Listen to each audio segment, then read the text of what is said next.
C'est une décision de la Cour suprême britannique qui réjouit l'opposition. La plus haute juridiction du Royaume-Uni a jugé illégale la suspension du Parlement décidée par le Premier ministre. Une décision qui signe une défaite majeure pour l'homme politique.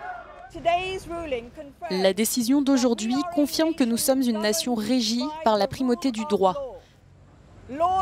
Les gens ne sont pas au-dessus des lois, même le Premier ministre. Ne laissez pas le gouvernement minimiser la gravité du jugement aujourd'hui. Certains appellent même à la démission du Premier ministre conservateur, comme le chef du Parti travailliste ou la Première ministre écossaise.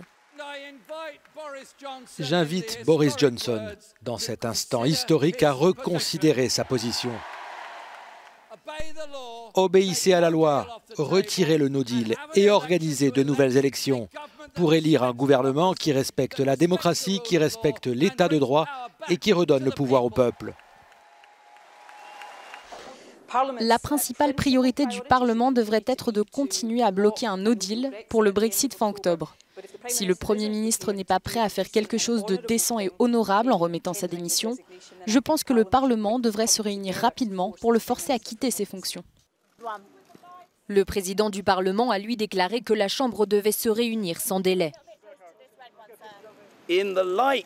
À la lumière de ce jugement explicite, j'ai demandé aux autorités de la Chambre de ne pas se préparer au retrait, mais à la reprise des travaux de la Chambre des communes.